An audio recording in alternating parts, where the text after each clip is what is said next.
Hello, and we say a fantastic day to you at this moment of your time. How can we be of assistance? Hello. Yes, good morning.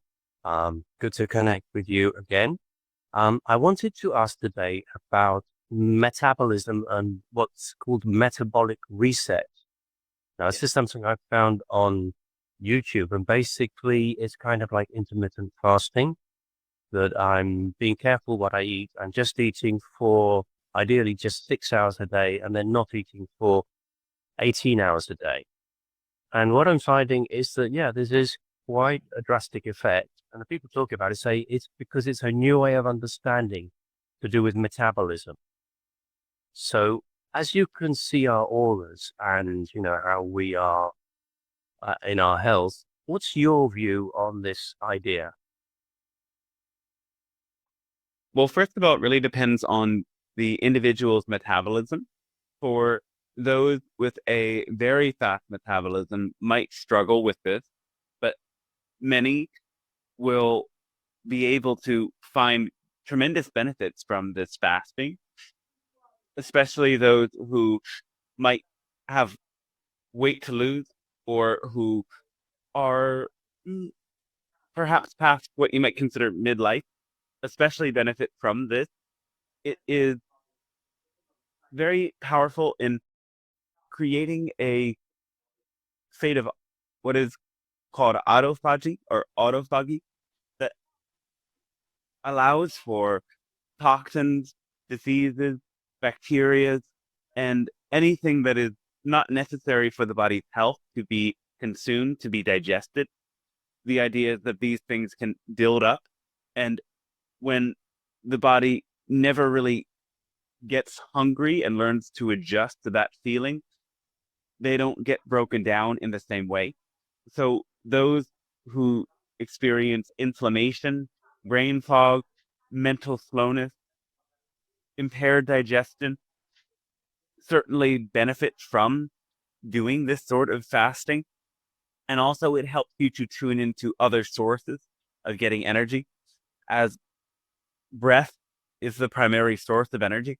And many do not breathe properly. And by challenging your body in this way, you come to take in more energy from all of the other sources of life force, particularly from breath, from water. You also need to make sure that you rest well when you are fasting, as that is another way that your body recharges with energy. So is this accurate that the ideas were wrong and now there's a new idea to do with metabolism? The old ideas weren't necessarily completely wrong, but there were some missteps and misunderstandings. So the amount of calories you need is not the best way to measure your intake of energy. It's more about the nutrients that you take in and the energy you get from food, and also understanding that sometimes in over consuming, you are slowing down your metabolism and causing there to be a stagnation. And so this new understanding isn't entirely new, as more ancient systems of health like Ayurveda and Chinese medicine also understood that the body can only handle so much food. And as in those traditions, it is said to keep your body only one third full of food, another full, another third full of water, and another third full of air. This perfect balance in the stomach is what allows for the digestive fire to be at its optimum level. And this idea is something that now expressions like fasting are coming to integrate again. You're able to scan people's auras. What are you noticing from that point of view, from the way you can see the human aura and how people are? But when people fast, they become often more connected to their own higher self. They become connected to an inner source of energy, they often find themselves allowing for a gentle lightness and grounding to manifest in their aura. However, this isn't to say every time that you choose not to eat, that's what's happening. Because if you are hungry and you need the energy and you choose not to eat, it actually puts your body in a state of survival mode. And the lower chakra consciousness starts to predominate.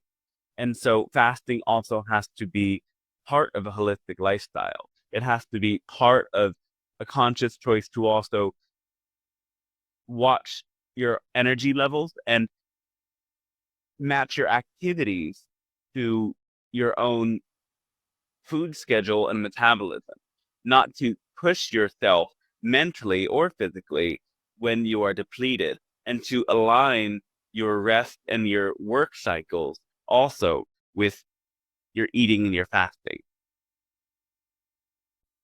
It was unthinkable for me to do any of this. I grew up, with the idea that breakfast is the most important time of day. And actually my children, um, both preteen and teenage, were quite keen on missing breakfast. A couple of them said, "Oh no, I don't eat breakfast." It was something that led the way for me. When I finally did get into it, I took it very gently. I just started missing breakfast. And that must have been like a year of experimenting with that. And then finally, it just seemed to flow that I felt it was okay. So I think this gradual start is a good way for people to get into it. Exactly. You have to gradually increase the window of fasting over periods of time to be able to make this a regular part of your life. This isn't to say everybody is going to experience the same benefits or that everyone even needs this approach. So it's important to also monitor how it works for you. The first indicator is, after all, are you excited about this? If you're excited about this sort of an experiment with your diet, then that's a great sign, an indicator that there's something for you to get from it. That isn't necessarily to say that this is the best thing for you just because you're excited about it, because your excitement is leading you to what you need to learn from and grow from to help you find the next stepping stone. So if you're excited about it, see how it works for you. Some people can easily do an intermittent fasting experience every single day. Others might benefit from doing an entire fast for one day of the week, or doing an occasional intermittent fast when it works for their activities. Yes, right. Another thing that I discovered from a YouTube video was apple cider vinegar. Somebody suggested you put like a spoonful or two in a glass of water. It doesn't taste very nice. So then I got some tablets, some little pills that have apple cider vinegar in. And I find that has an extraordinary effect. What's happening with apple cider vinegar? Well, apple cider vinegar is alkalizing the body, and this also allows for the appetite to go down. There's a detoxifying effect, and it also brings the gut bacteria into alignment by having a slight antimicrobial effect on any sorts of bad bacteria, while giving the helpful bacteria something to nourish them. And in this way, it brings your gut into balance, and it can, in this way, postpone your appetite as well. The other thing I noticed is that after experimenting with this on and off for 3 weeks, then I went back to some of the things I really like its flour and sugar, and gosh, it was really a different experience. But I found, what am I doing? Putting all this in my mouth.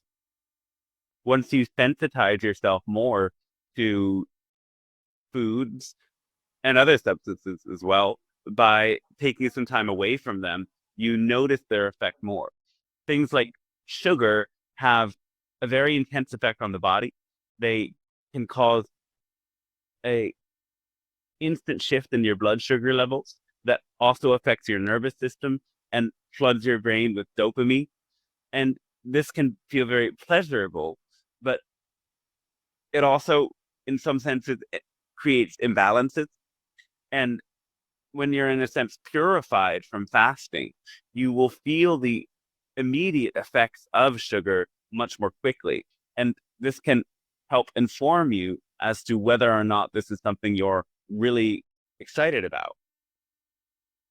Yeah, there's one more thing came to my mind, which is that a lot of the pharmaceutical industry, the way all the medical help is set up, is money making, and fasting doesn't cost anything.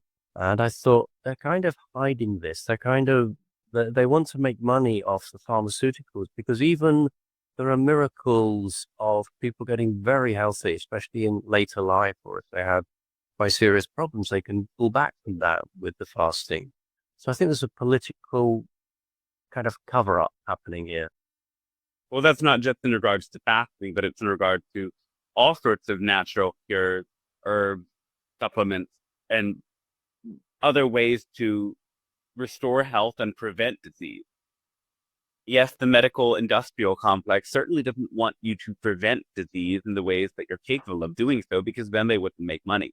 And so there's many sorts of propaganda and conditioning to make you fearful of your health, of losing your health, and of the consequences of not fully trusting in this medical system and giving your complete faith to it. Yes, at this point in my life, I feel that being confident in health is the most important thing.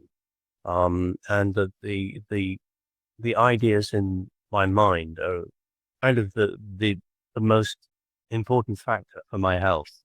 Do you see it that way? That's a very important factor. It's not the only factor, but it is the foundation. Because when you are optimistic, when you are open minded, when you are open to many different solutions and pathways, you will do everything it takes to be healthy. You cannot be completely healthy without finding that happiness, that relaxation, that ease. And that energy and attitude is enough to help heal from many different conditions.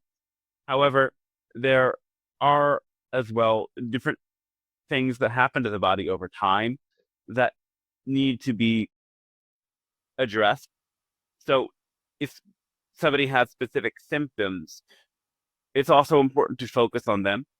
We aren't saying that the mainstream medical system doesn't offer any solutions. There's certain things that they have the best solutions for, and things like antibiotics and surgeries and many sorts of treatments are often required for health.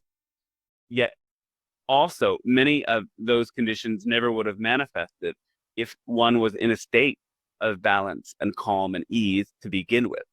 And so, yes, wellness and happiness are the preventative care. Though, should something arise, you may need to do different procedures to find balance again. Have you any final comments you'd like to make? When it comes to food, the most important thing to do is to practice listening to and honoring your body, observing as you eat. How does it feel in your stomach, in your brain, through your whole being? Do you notice the changes that take place as you eat different foods? Do you notice what happens when you eat too much or eat too little? Are you attuned to those energies and sensations? Do you choose what you eat because it's practical, because it's luxurious, or because it is exactly what your body needs and it feels just right? Do you choose to eat what you eat because it's pleasurable alone? Or do you choose it because you feel a deeper sense of pleasure in knowing that the choices you're making are helping you find greater health and balance within? So, all of these things are important to consider. You can only do things like fasting if you already have a well balanced diet, including many different vegetables, fruits, and perhaps, if it suits you, whole grains and beans, legumes, those according to your own digestive system.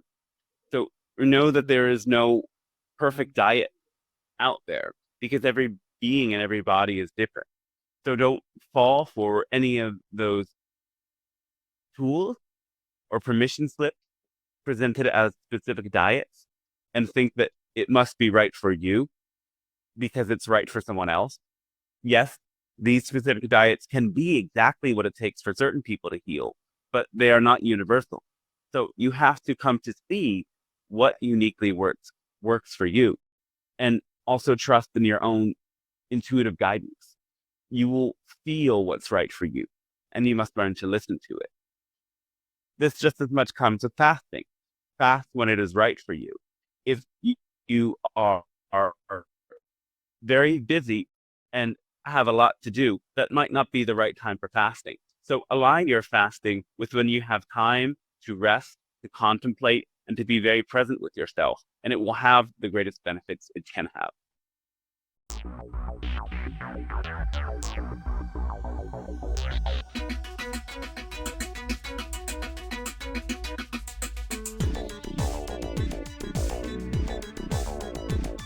On the spaceship of Babel, we are gliding through the stars on a 5-year mission beyond Jupiter and Mars. A celestial encounter on a future Noah's Ark, and you won't hear us coming if you whisper in the dark. There's an Ewok close behind me as we try to disembark here. Obi-Wan Kenobi as we whisper in the dark.